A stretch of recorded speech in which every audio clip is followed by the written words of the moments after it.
Сәлем достар, сіздермен бірге Аида. Менің каналыма қош келдіңіздер. Бүгін сіздермен буға пісетін булочка бау рецептісімен бөліскім келеді. Дәмі өте керемет болып шығады және ерекше рецепт.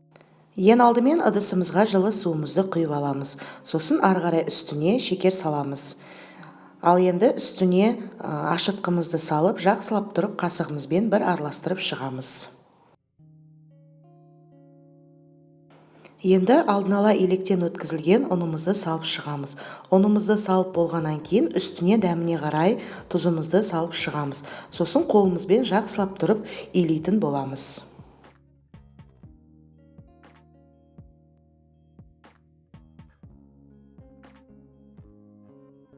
Енді бөлек ыдысқа кішкене сұйық майымызды құйып, ыдысқа жағып шығып, қамырымызды салатын боламыз. Қамырымызды қолымызбен бір илеп шығамыз. Илеп болғаннан кейін бетін салафанмен жауып, 1 сағатқа жылы жерге қойып қоямыз.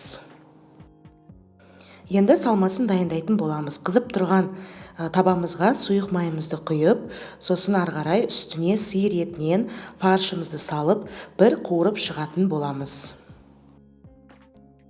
Фаршты қуырып болғаннан кейін үстіне алдын ала туралған пиязымызды салып шығып, оны да жақсылап қуыратын боламыз. Пиязымызбен фаршты қуырып болғаннан кейін алдын ала туралған орам жапырағымызды салып шығып, оны да жақсылап тұрып қуыратын боламыз.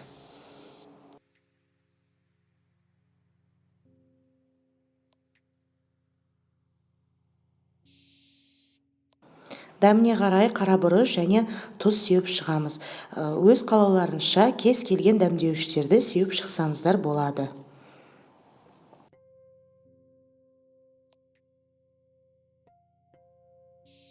Ал енді үстіне су құятын боламыз. Судың мөлшері 40-50 мг құйсаңыздар болады.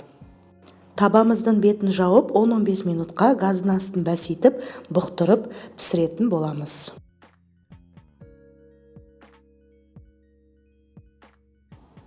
Міне достар, біздің қамырымыз ашыды, 1 сағатта ашып шықты, өте жақсы болып көтерілген. Енді үстеліміздің үстіне кішкене ұнымызды сеуіп, қамырымызды бөліктерге бөлетін боламыз.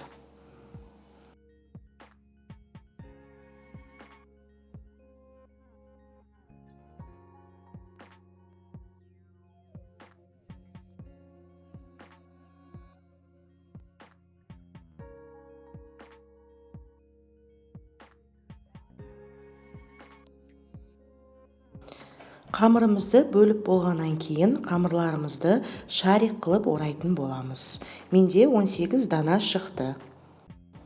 Міне достар, енді біз қамырымызды жаятын боламыз. Үстеліміздің үстіне кішкене ұнымызды сеуіп, қамырымызды жаямыз. Міндетті түрде қамырларымыздың бетін немесе сүлгімен, немесе салафанмен жабуды ұмытпаңыздар. Өйткені қамырларымыз қаязып қалуы мүмкін. Қамырымызды видеода көріп тұрғандарыңыздай осылай домалақ қылып жаятын боласыздар. Жайып болғаннан кейін алдын ала дайын болған салмасын салып түйетін боламыз. Өз қалауларыңызша түйсеңіздер болады. Егер сіздерге менің рецептім ұнап жатса, лайк басып пікір қалдыруды ұмытпаңыздар. Және де менің каналыма тіркеліп, жанындағы қоңырауша белгісін басуды ұмытпаңыздар. Алда бұдан да көп рецепттермен бөлісетін боламын.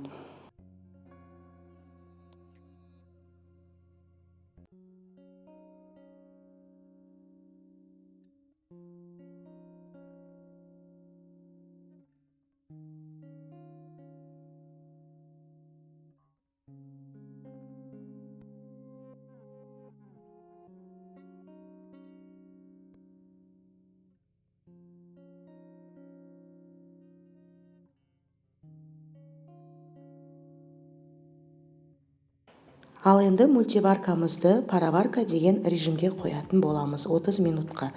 Міндетті емес мультиваркада пісіру, мантаваркада да пісіруге болады, пароваркада да пісіруге болады.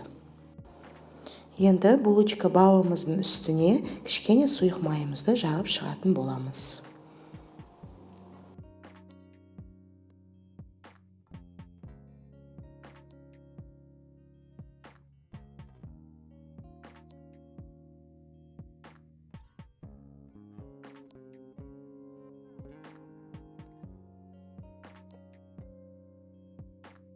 Міне достар, біздің булочка бауы дайын болды. Дәмі өте керемет болып шыққан, сочный болып піскен. Мен соусқа майонез бен кетчуп қолдандым. Сіздер басқа да соустарды қолдансаңыздар болады. Рецепт ұнап жатса, менің каналыма тіркеліп, жандағы қоңырауша белгісін басуды ұмытпаңыздар. Отбасыларыңызға жасап беруге кеңес беремін. Астарыңыз дәмді болсын. Келесі жүздескенше қош сау болыңыздар.